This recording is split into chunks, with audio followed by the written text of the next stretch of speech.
چور، گیدڑ اور شیر۔ ایک گاؤں میں ایک آدمی رہتا تھا۔ وہ چھوٹی چھوٹی چوریاں کرتا تھا۔ اس کا کوئی گھر نہیں تھا، نہ کوئی رشتے دار تھے۔ اس کا نام رومی تھا۔ رومی چوری کرتا اور کسی نہ کسی جگہ پر چھپ جاتا۔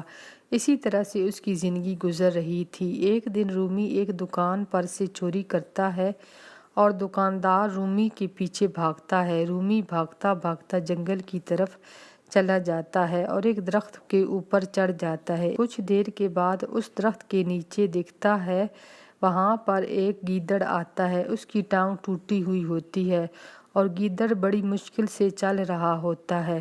اس درخت کے نیچے آ کر بیٹھ جاتا ہے۔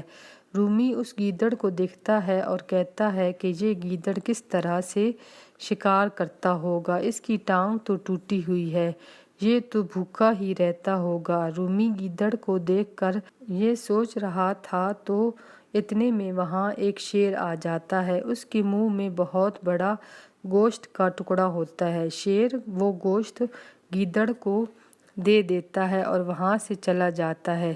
رومی یہ سب کچھ دیکھتا ہے تو کہتا ہے کہ اگر اللہ تعالیٰ اس گیدڑ کو کھانا دے سکتا ہے تو وہ مجھے بھی کھانا دے گا۔ رومی اسی طرح سے درخت پر بیٹھا رہتا ہے۔ رات ہو جاتی ہے، پھر دوسرا دن بھی گزر جاتا ہے۔ رومی اسی طرح سے سوچتا ہے، ابھی اللہ تعالیٰ میری بھی مدد کرے گا جس طرح سے اس نے گیدڑ کی ہے۔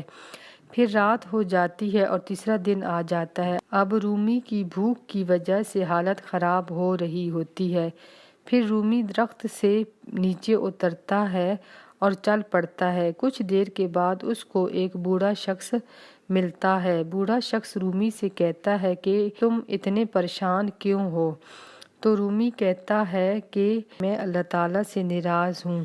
تو بوڑھا شخص کہتا ہے کہ کیوں ہو تم ناراض؟ تو رومی بوڑھے شخص کو سارا قصہ سناتا ہے اور کہتا ہے کہ اللہ تعالیٰ نے گیدڑ کی کس طرح سے مدد کی ہے، لیکن اس نے مجھے کھانا نہیں دیا۔ پھر بوڑھا شخص کہتا ہے کہ اللہ تعالیٰ نے تمہیں یہ سب کچھ دکھایا ہے کہ تم گیدڑ کی طرح نہ بنو بلکہ شیر کی طرح بنو، خود بھی کھاؤ اور دوسروں کو بھی کھلاؤ۔ رومی کو بات کی سمجھ آ گئی۔